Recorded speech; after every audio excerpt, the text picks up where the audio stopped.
जिंदगी जब तक रहेगी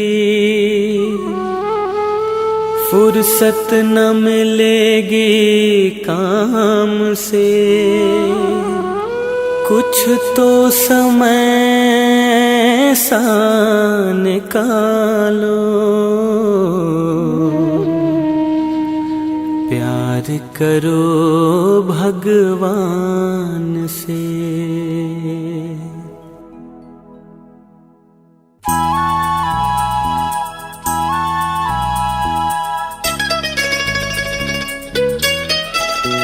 प्रभु प्यार का एक तराना तुम्हें सुनाने आए हैं।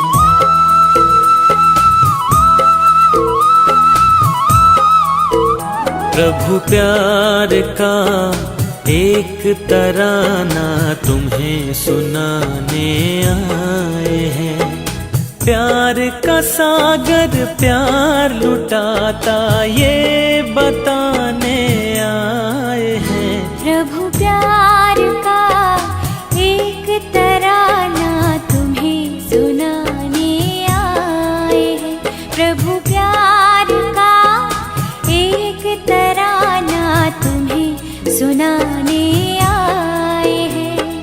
प्यार का सागर प्यार लुटाता ये बताने आए हैं। प्रभु प्यार का एक तराना तुम्हें सुनाने आए हैं। प्रभु प्यार का एक तराना तुम्हें सुनाने आए हैं।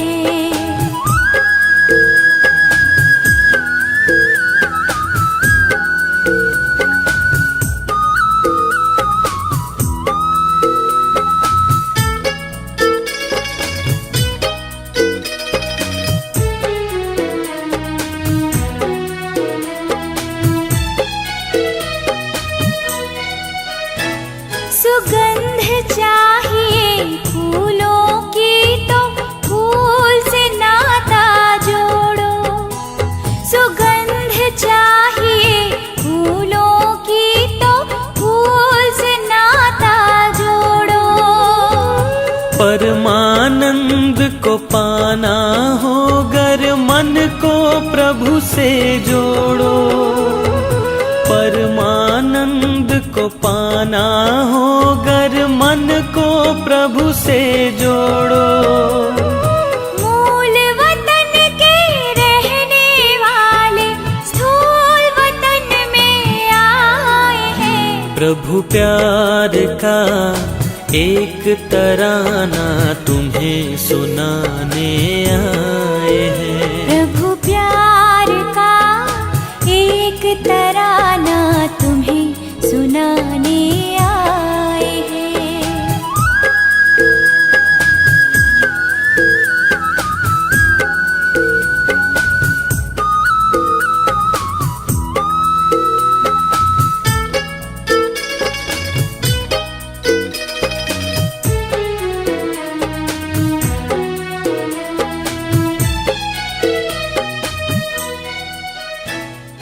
मरुभूमि। ओम शांति। बाबा की याद, बाबा का प्यार, बाबा के प्रति हमारा लगाव, झुकाव, प्रभाव, इससे ऊंचा, इससे श्रेष्ठ कोई भी नहीं होता। और जितना हम ईश्वरीय याद में रमणीकता लेकर आते हैं, क्योंकि एक है कि स्वयं को आत्मा समझ के बाबा जो है जैसा है उस स्वरूप से उसे याद करके बाबा से शक्तियाँ लेना। परंतु इस याद में भी जब हम रमणीकता लेकर आते हैं, अलग अलग स्वमानों में स्थित होते हैं, बाबा से भिन्न भिन्न प्रकार से करंट लेते हैं, तो ये याद को निरंतर बनाए रखना सहज हो जाता है और आत्मा निरंतर योगी कर्म योगी, सहज योगी बन जाती है। इसलिए बहुत ज़रूरी है कि हम याद में रस डालें।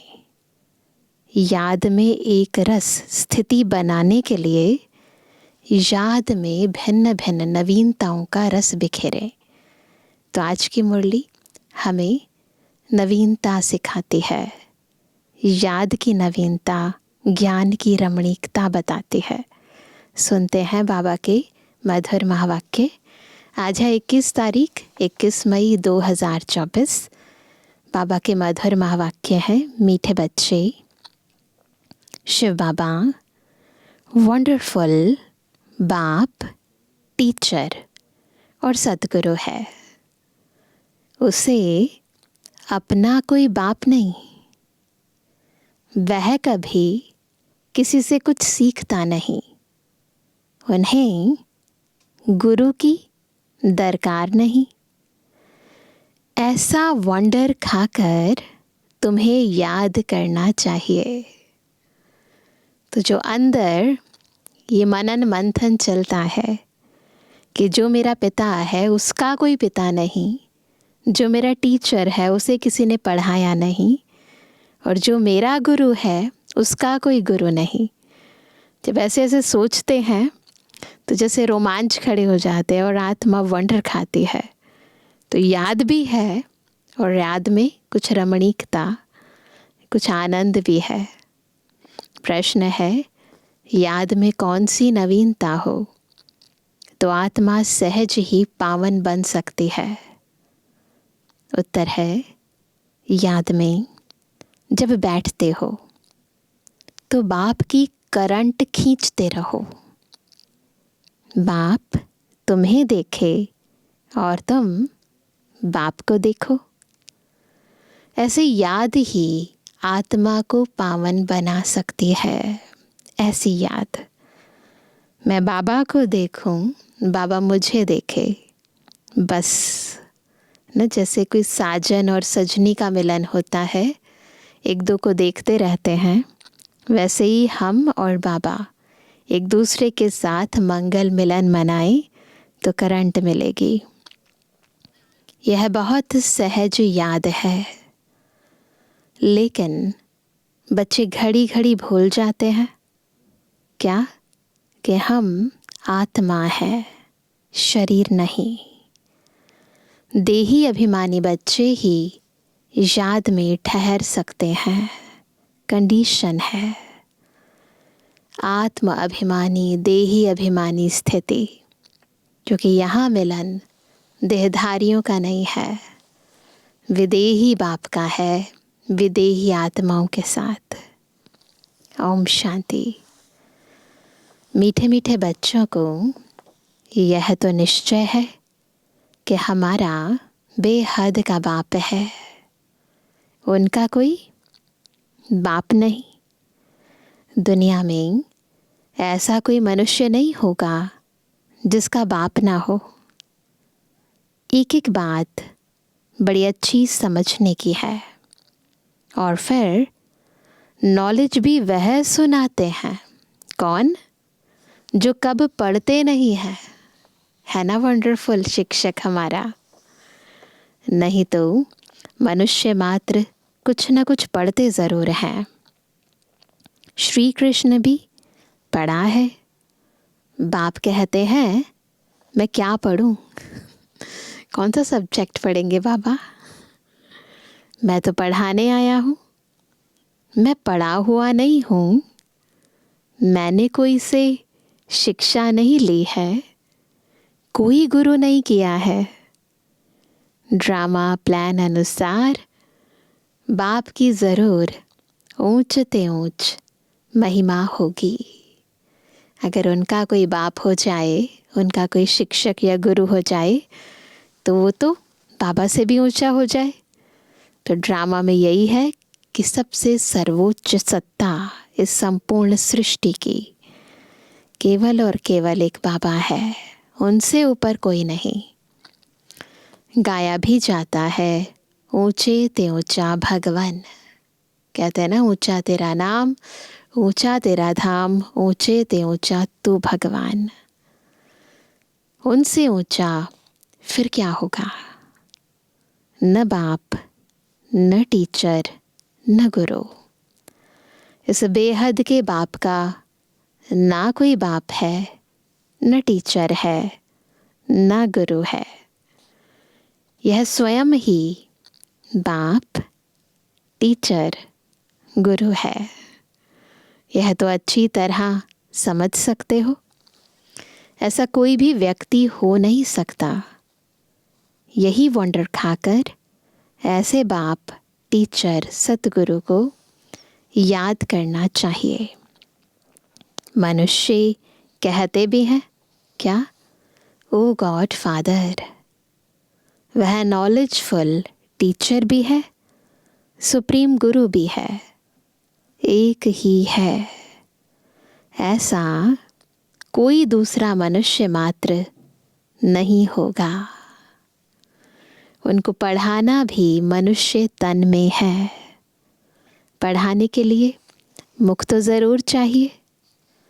यह भी बच्चों को घड़ी घड़ी स्मृति रहे तो भी बेड़ा पार हो जाए। ये सारी बातें अगर याद रहे ना तो बेड़ा पार हो जाए। कितनी खुशी होगी, कितनी ना अंदर से रमणीकता का अनुभव होगा, मज़े का अनुभव होगा कि वहाँ मेरा बाबा, इनसे ऊंचा कोई भी नहीं है संसार में। तो बाबा कहते हैं बाप को याद करने से ही विकर्म विनाश होंगे। सुप्रीम टीचर समझने से सारा ज्ञान बुद्धि में आ जाएगा। फिर और क्या है बाबा? वह सतगुरु भी है। हमको योग सिखला रहे हैं। एक के ही साथ योग लगाना है। एक के ही साथ योग लगाना है। सभी आत्माओं का एक ही फादर है। सब आत्माओं को कहते हैं सब आत्माओं को कहते हैं माँ मेकम याद करो। आत्मा ही सब कुछ करती है। इसलिए बाबा किसको कहते हैं? आत्माओं को कहते हैं। इस शरीर रूपी मोटर को चलाने वाली आत्मा है। उनको रथ कहो व कुछ भी कहो, ये रथ है, ये रथी है।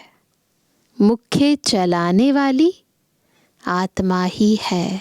बॉडी को आप वस्त्र कहो, शरीर कहो, गाड़ी कहो, रथ कहो, कुछ भी कहो, लेकिन चलाने वाली आत्मा ही है। आत्मा का बाप एक ही है। मुख से कहते भी हो क्या? हम सब भाई भाई हैं। एक बाप के बच्चे हम सब भाई भाई हैं। फिर जब बाप आते हैं प्रजापिता ब्रह्मा के तन में तो भाई बहन होना पड़ता है। देह में आ गए ना तो देह में भाई और बहन है। अदरवाइज एक बाबा के बच्चे हम सब भाई भाई हैं। प्रजापिता ब्रह्मा मुख वंशावली तो भाई बहन होंगे ना। भाई की बहन से कभी भी शादी नहीं होती है। तो यह सब प्रजापिता ब्रह्मा कुमार कुमारियाँ हो गए। तो भाई बहन समझने से जैसे बाप के लवली चिल्ड्रन ईश्वरीय संप्रदाय हो गए। जब हम बाबा के बच्चे हैं, कौन है? ईश्वरीय संप्रदाय, बाबा के लवली चिल्ड्रन। तुम कहेंगे हम हैं डायरेक्ट ईश्वरीय संप्रदाय। ईश्वर बाबा हमको सब कुछ सिखला रहे हैं। वह जो हमें सिखला रहा है वह कोई से सीखा हुआ नहीं है। यही वंडरफुल बात है।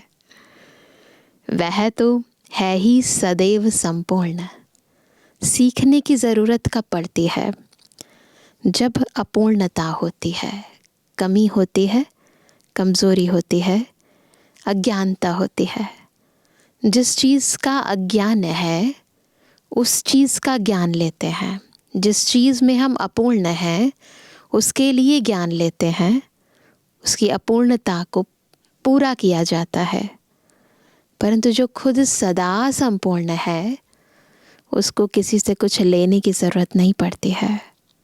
तो बाबा कहते हैं वह तो है ही सदैव संपूर्ण। उनकी कलाएं कभी कम नहीं होती और सबकी कलाएं कम होती हैं। हम तो शिव बाबा की बहुत महिमा करते हैं। शिव बाबा कहना बड़ा इजी है और बाप ही पतित पावन है।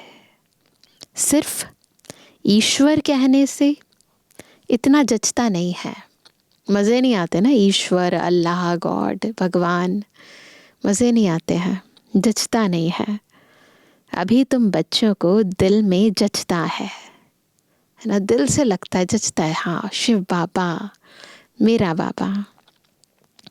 बाप कैसे आकर पतितों को पावन बनाते हैं। लौकिक बाप भी है, पारलौकिक बाप भी है। पारलौकिक बाप को सभी याद करते हैं, सारी दुनिया याद करती है। क्यों? क्योंकि पतित हैं तब याद करते हैं।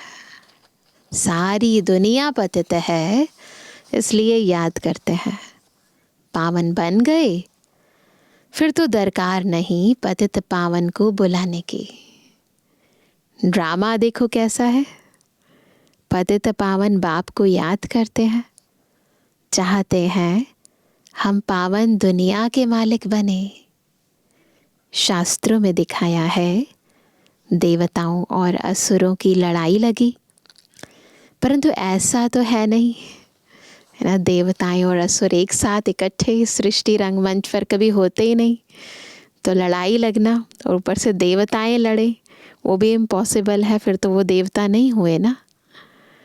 अभी तुम समझते हो हम न असुर हैं न देवता हैं। अभी हम हैं बीच के, एक तरफ आसुरी दुनिया, एक तरफ दैवी दुनिया, और हम हैं संगम पर। सभी तुमको कूटते रहते हैं, तो सैंडविच हो जाता है ना, सैंडविच बन जाता है। इधर के इधर खींचते हैं, टग ऑफ वॉर चलते, इधर वाले इधर खींचते हैं। तो वह कहते हैं कि सभी तुमको कूटते रहते हैं। यह खेल बड़े मज़े का है।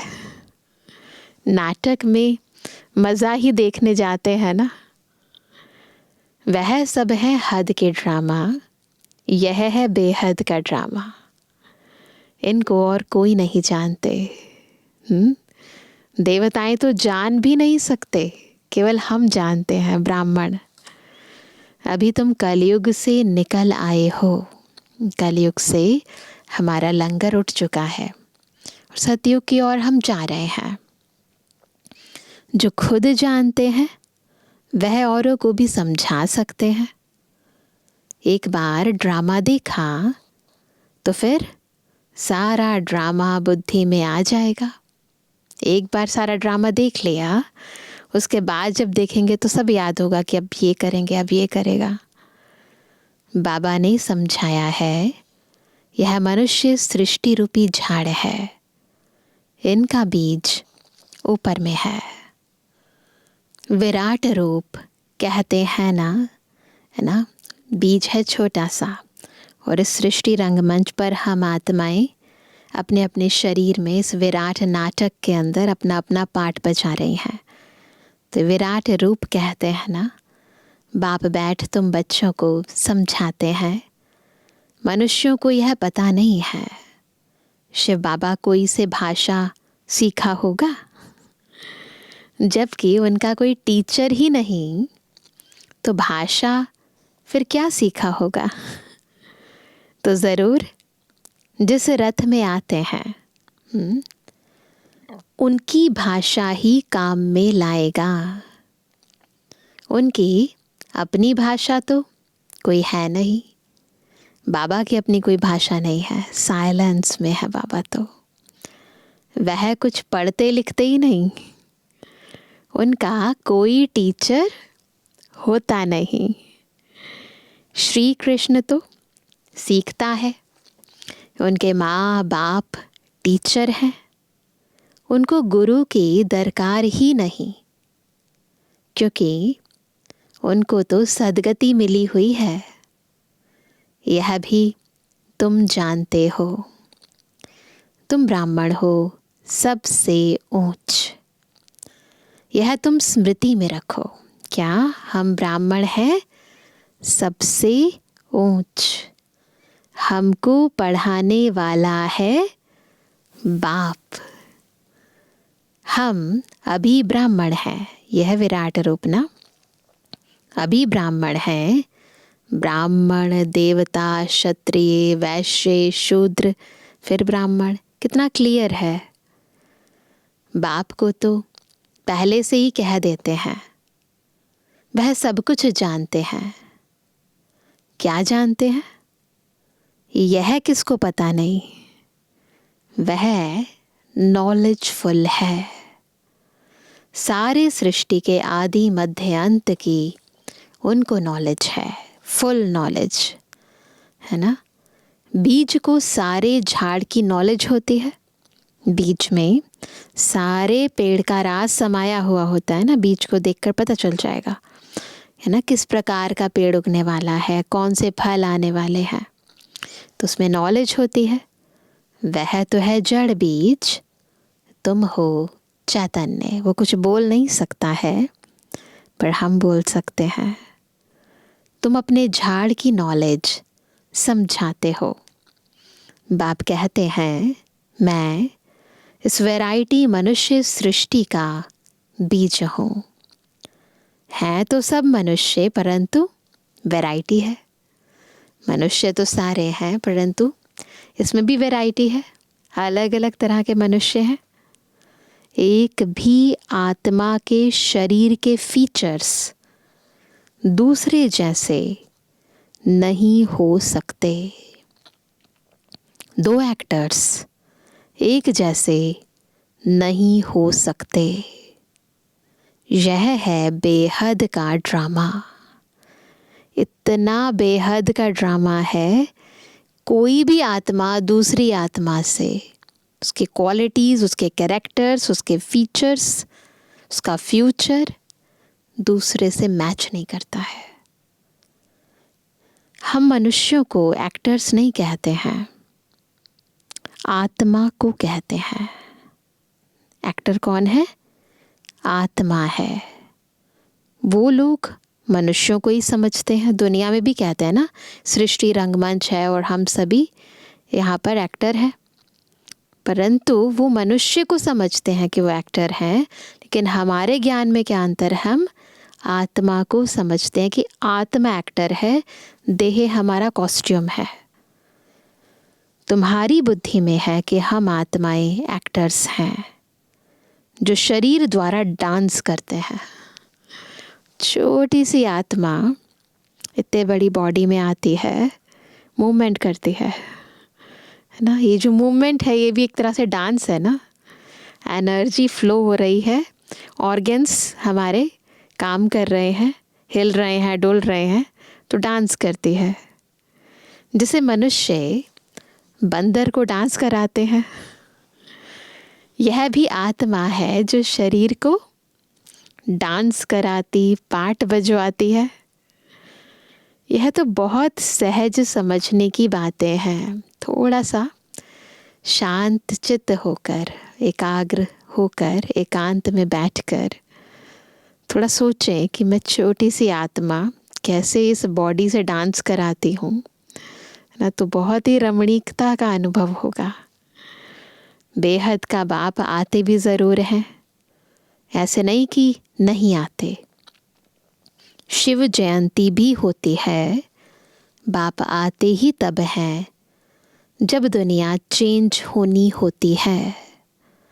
भक्ति मार्ग में श्री कृष्ण को याद करते रहते हैं, परंतु श्री कृष्ण आए कैसे? आज कहते रहते हैं, आ जाओ आ जाओ, दर्शन दे दो। तो बाबा कहते कि आए कैसे, कलयुग में या संगम पर तो श्री कृष्ण का रूप इन आँखों से देखा नहीं जा सकता। पवित्र आत्मा अपवित्र दुनिया में आ नहीं सकती है, फिर उनको भगवान कैसे कहें? क्योंकि भगवान कौन है? पतित पावन है। और श्री कृष्ण इस दुनिया में आ नहीं सकते, तो भगवान कैसे कहेंगे? वह तो सतयुग का पहला नंबर प्रिंस है। उनका बाप टीचर भी है, गुरु की उनको दरकार नहीं, क्योंकि सदगति में है। देखो, श्री कृष्ण का बाप भी है, टीचर भी है, परंतु जो सच में भगवान है, जो हमारा बाबा है, उनकी खासियत ये है कि ना उनका बाप है, ना उनका कोई टीचर है, और ना ही उनका कोई गुरु है। स्वर्ग को सदगति कहा जाता है। हिसाब भी क्लियर है। बच्चे समझते हैं मनुष्य 84 जन्म लेते हैं, कौन कौन कितने जन्म लेते हैं वह तो हिसाब करते हो। डेटी घराना ज़रूर पहले पहले आता है, पहला जन्म उनका ही होता है। एक का हुआ तो उनके पीछे सभी आ जाते हैं, ऐसे ही होता है। यह बातें तुम जानते हो। बस स्टार्ट हो जाती है एक दुनिया, बस उनके पीछे पीछे वहाँ की आत्माएं आनी शुरू हो जाती हैं। तुम्हारे में भी कोई अच्छी रीति समझते हैं, जैसे उस पढ़ाई में होता है। समझते सब हैं, पर कोई अच्छी रीति और कोई अच्छी रीति नहीं। यह है बहुत सहज। सिर्फ एक गुप्त डिफ़िकल्टी है। क्या है वो? तुम बाप को याद करते हो, उसमें माया विघ्न डालती है। क्योंकि माया रावण को क्या होता है? हसद यानी ईर्ष्या होती है। तुम राम को याद करते हो तो रावण को हसद होता है कि हमारा मुरीद राम को क्यों याद करता है। तो खींचती है अपनी ओर, है ना। यह भी ड्रामा में पहले से ही नोंद है। रावण को हसद होती है और वो हमें अपनी ओर खींचता है। तो ये टग ऑफ वॉर, राम इधर खींचे रावण उधर खींचे, ये भी ड्रामा में नोंद है। नई बात नहीं। कल्प पहले जो पार्ट बजाया है वही बजाएंगे। अभी तुम पुरुषार्थ कर रहे हो। कल्प पहले जो पुरुषार्थ किया है वह अभी भी कर रहे हो। यह चक्र फिरता रहता है। हम पुरुषार्थ करते हैं, प्रारब्ध लेते हैं, फिर पुरुषार्थ करते हैं। कभी बंद नहीं होता है। टाइम की टिक टिक होती रहती है। बाप समझाते हैं यह 5000 वर्ष का ड्रामा है। शास्त्रों में तो कैसी कैसी बातें लिखती हैं। बाप ऐसे कभी नहीं कहेंगे कि भक्ति छोड़ो, क्योंकि अगर यहाँ भी चल नहीं सके तो वह भी छूट जाए तो ना इधर का ना उधर का ही रहे। समझ से जब हम भक्ति खुद छोड़ते हैं, है ना, तब कहेंगे पूर्ण रीति ज्ञान धारण किया। बाकी ज़बरदस्ती भक्ति नहीं छोड़ना है। ना बाबा कहते हैं, ना हमें किसी को कहना है। क्योंकि जब आत्मा को अपने आप ही ज्ञान का बोध हो जाता है तो भक्ति छोड़ने के लिए कहना नहीं पड़ता। पता चल गया राइट क्या है, रॉन्ग क्या है, तो रॉन्ग को छोड़ने के लिए कहना नहीं पड़ता, ऑटोमेटिकली छूट जाता है। तो इसलिए कहना नहीं है, समझने दो, समय लेने दो। तो नहीं तो ऐसा होगा, ना इधर का रहेगा ना उधर, ना भक्ति के ना ज्ञान के, कोई काम का ही नहीं रहा। इसलिए तुम देखते हो कई मनुष्य ऐसे भी हैं जो भक्ति आदि कुछ नहीं करते हैं, बस ऐसे ही चलता रहता है। कई तो कह देते हैं भगवान ही अनेक रूप धरते हैं। बहुत कहते हैं ये तो, अरे यह तो बेहद का ड्रामा, अनादि बना बनाया ड्रामा है जो रिपीट होता रहता है। इसलिए इसको अनादि अविनाशी वर्ल्ड ड्रामा कहा जाता है। इसको भी तुम बच्चे ही समझ रहे हो, इस अविनाशी ड्रामा को हम ही समझ रहे हैं। इसमें भी हम में से भी तुम कुमारियों के लिए तो बहुत सहज है। बाबा के सामने कुमारियाँ बैठी होंगी क्योंकि बुद्धि क्लीन है ना, व्यर्थ की बातें, नेगेटिव बातें, विकारी बातें अभी तक बुद्धि में नहीं गई हैं, तो कुमारियों के लिए सहज है। माताओं को तो जो सीढ़ी चढ़ी है, विकारों की सीढ़ी चढ़ ली है, वह उतरना पड़े। कुमारी को तो कोई और बंधन नहीं, चिंतन ही नहीं, बाप का बन जाना है।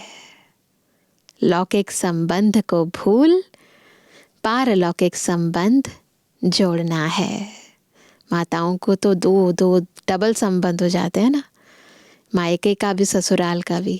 कुमारियों को फिर भी सहज है ना, लौकिक को छोड़ना है, पारलौकिक को पकड़ना है। कलयुग में तो है ही दुर्गति, नीचे उतरना ही है ड्रामानुसार। भारतवासी कहते हैं यह सब कुछ ईश्वर का है, वह मालिक है। तुम कौन हो? हम आत्मा है। बाकी यह सब कुछ ईश्वर का है। यह देह आदि जो कुछ है परमात्मा ने दिया है।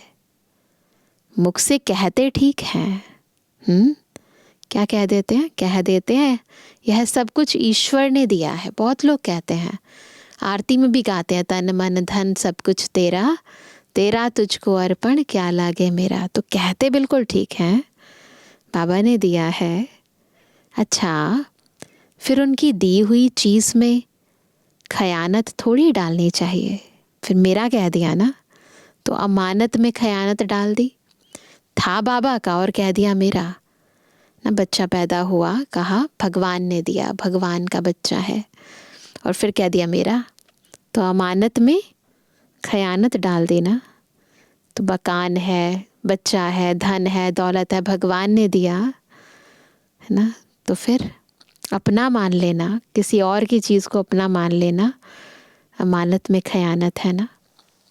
तो बाबा कहते हैं परंतु उस पर भी चलते नहीं। कहते हैं पर चलते नहीं हैं, रावण मत पर चलते हैं।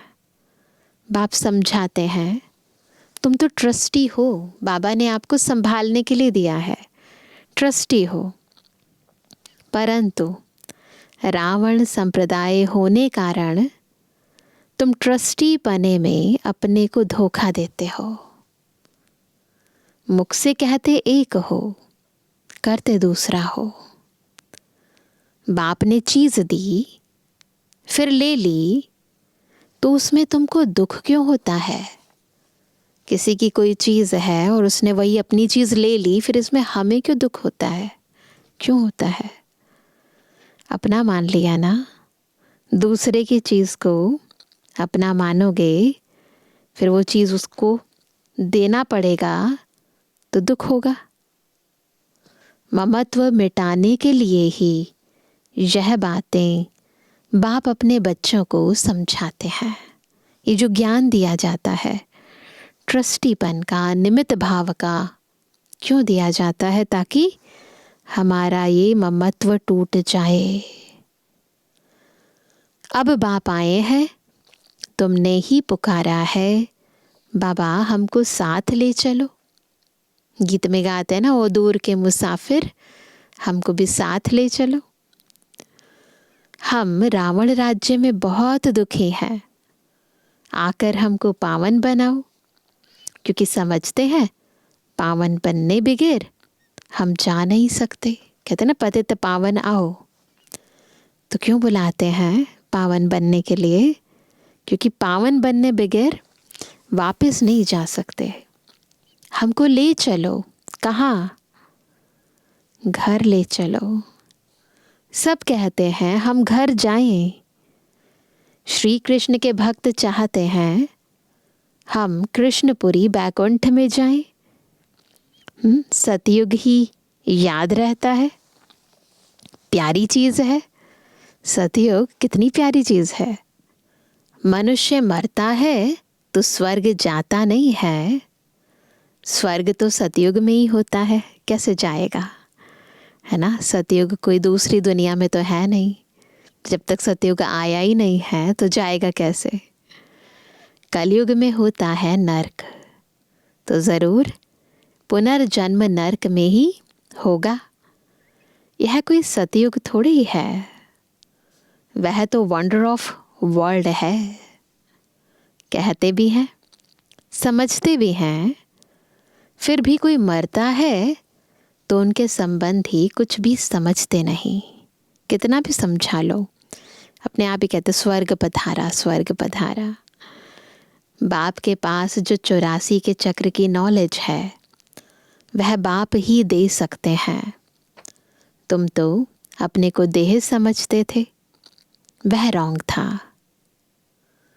अब बाप कहते हैं देही अभिमानी भव। क्या? देही अभिमानी भव। मैं कौन हूँ? देही, देह को चलाने वाली, देह की मालिक, देह को धारण करने वाली देही हूँ। और फिर जो मैं आत्मा हूँ, कौन सी आत्मा हूँ? मैं सुख स्वरूप, शांत स्वरूप, आनंद स्वरूप, प्रेम स्वरूप, विश्व कल्याणकारी अभिमानी आत्मा हूँ। तो ये सुमान स्मृति में रखकर इस देह को चलाओ। तो देही अभिमानी भव। श्री कृष्ण तो कह ना सके देही अभिमानी भव, उनको तो अपनी देह है ना। शिव बाबा को अपनी देह नहीं है, यह तो उनका रथ है। तो बाबा कहते हैं जिसमें वह विराजमान है, ब्रह्मा बाबा का तन, उनका यह रथ है तो इनका भी रथ है।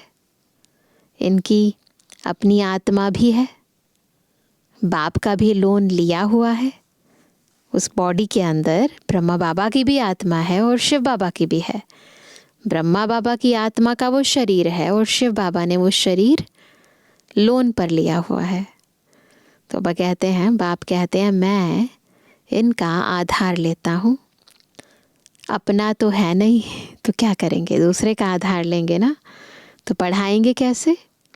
बाप रोज़ बैठ बच्चों को कशिश करते हैं क्या, कि अपने को आत्मा समझ और बाप को देखो।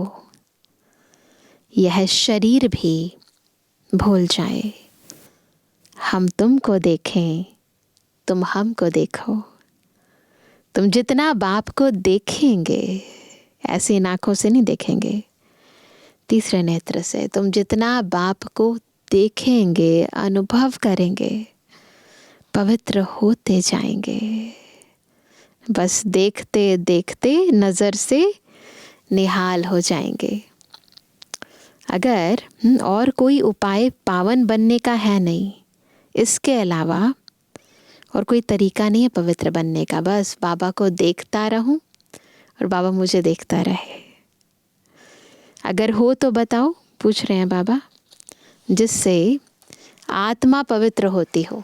बॉडी की बात नहीं कर रहे हो, और कोई तरीका हो जिससे आत्मा पवित्र होती हो। गंगा के पानी से तो नहीं होगी, पहले तो कोई को भी बाप का परिचय देना है। ऐसा बाप तो और कोई होता नहीं। नब्ज देखो, ऐसा समझा है जो चक्रित हो जाए। चेक करो, डॉक्टर्स नब्ज चेक करते हैं ना, तो वैसे ही बाबा कहते हैं कि तुम भी उनको परखो, इतना अच्छी तरह समझा है जो चक्रित हो जाए। समझें बरोबर, इनको परमात्मा कहा जाता है। अभी तुम बच्चों को बाप अपना परिचय दे रहे हैं, क्या मैं कौन हूँ, यह भी बच्चों को मालूम है। हिस्ट्री रिपीट होती है, जो स्कूल के होंगे वही आएंगे, बाकी तो सब अपने अपने धर्म में चले जाएंगे। जो और धर्मों में कन्वर्ट हो गए हैं वह फिर निकल अपने अपने सेक्शन में चले जाएंगे। देह से निकलेंगे, दुनिया से निकलेंगे और अपने अपने सेक्शन में परम धाम में जाकर बैठ जाएंगे। इसलिए निराकारी झाड़ भी दिखाया है।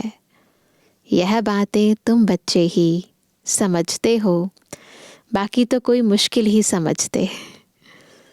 7-8 से कोई 1-2 निकलेंगे जो समझेंगे यह नॉलेज तो बहुत अच्छी है। यहाँ का जो होगा उनको तूफान कम आएंगे। दिल होगी फिर जाएं, जाकर सुने। ये निशानी है जो यहाँ का होगा। कई फिर संग के रंग में भी आ जाते हैं। बाहर गए, बाहर वालों का संग लगा, बस तो फिर आते नहीं। जहाँ पार्टी को जाता हुआ देखेंगे तो उसमें लटक पड़ेंगे। बस देखेंगे ना बहुत सारे लोग एक तरफ जा रहे हैं तो बस वहाँ चले जाएंगे, तो वह कहते तो उसमें लटक पड़ेंगे। मेहनत लगती है बहुत, कितनी मेहनत करनी पड़ती है। घड़ी घड़ी कहते हैं क्या, हम भूल जाते हैं मैं आत्मा हूँ शरीर नहीं। यह घड़ी घड़ी भूल जाते हैं। बाप भी जानते हैं बच्चे काम चिता पर बैठकर काले हो गए हैं, कब्र दाखिल हो पड़े हैं, इसलिए सांवरे बन गए हैं। उनको ही फिर बाप कहते हैं हमारे बच्चे सब जल मरे हैं, है ना, काम की अग्नि में जल मरे हैं, है ना।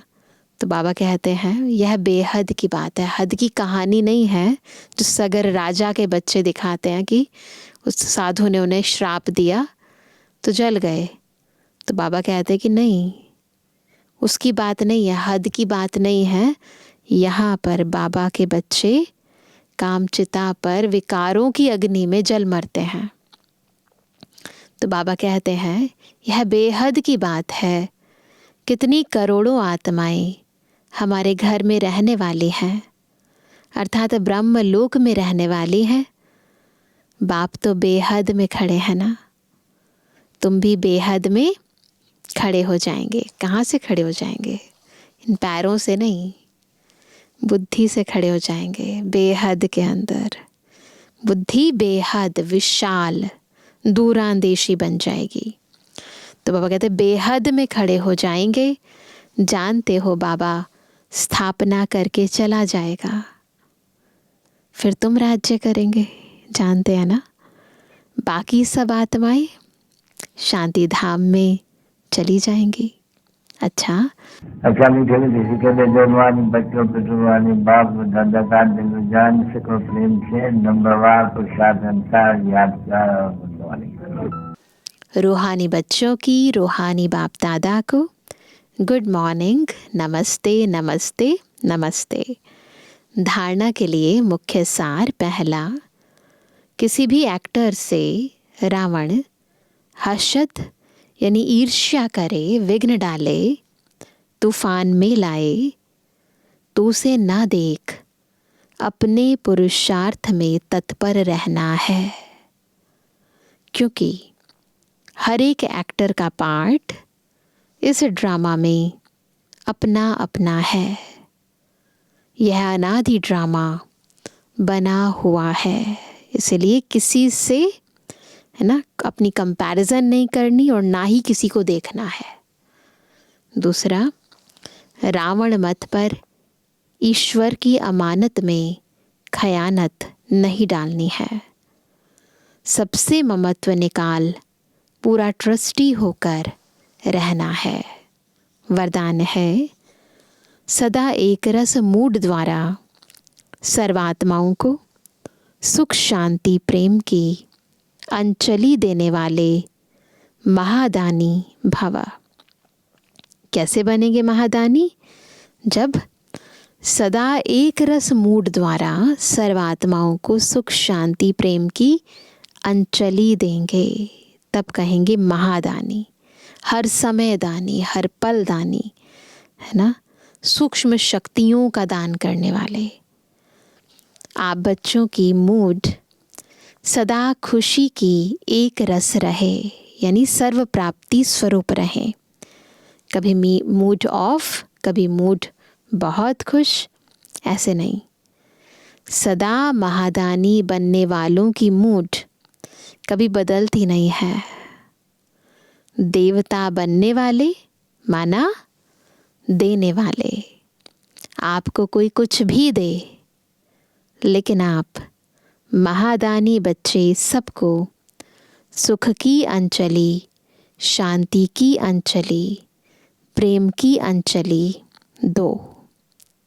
कोई दे ना दे, इतना दे या उतना दे, मैं महादानी हूँ, मुझे देना है। तन की सेवा के साथ मन से ऐसी सेवा में बिजी रहो तो डबल पुण्य जमा हो जाएगा। बस सदा पुण्य का खाता जमा करना है, और उसके लिए खुद का कल्याण तो करना ही है, परंतु परमात्मा प्राप्तियों से अन्य आत्माओं का भी कल्याण करना है, महादानी बनना है। स्लोगन है, आपकी विशेषताएं प्रभु प्रसाद हैं, इन्हें सिर्फ स्वयं प्रति यूज नहीं करो, बांटो और बढ़ाओ। क्या करना है? बांटो और बढ़ाओ, विशेषताएं बाबा की सेवा में लगाओ। अच्छा, आज सभी विशेष देही अभिमानी स्थिति का अभ्यास करेंगे, बार बार अपने स्वमानों को भी स्मृति में रखेंगे, और मैं इस देह की मालिक हूँ, मालिक बनकर इन कर्मेंद्रियों को चलाने का भी अभ्यास करेंगे।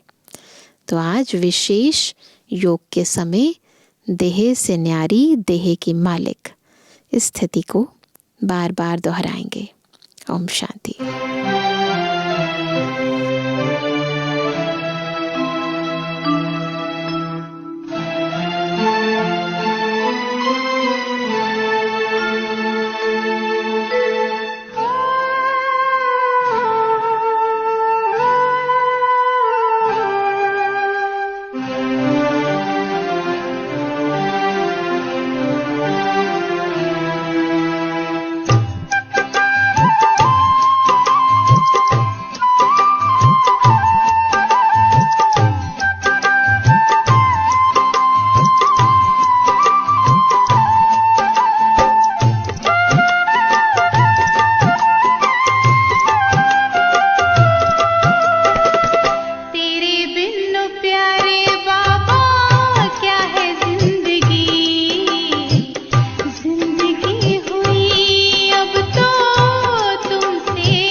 संपत्तिवान बने आपको पाकर, प्रीत की रीत इस दिल में भरी, तेरे प्यार में सदा यूं ही समा कर, तेरी यादों में मिली इतनी खुशी, आंखों की छवि तुम ही मेरी दुनिया, तेरे बिन ओ प्यारे बाबा क्या है जिंदगी, जिंदगी हुई अब तो तुमसे हंसी, तुमसे मिली हमें लाखों खुशियाँ, आंखों की छवि तुम ही मेरी दुनिया, तेरे बिन ओ प्यारे बाबा क्या है जिंदगी, जिंदगी हुई अब तो तुमसे हंसी, तेरे बिन ओ प्यारे बाबा क्या है जिंदगी, जिंदगी हुई अब तो तुमसे हंसी।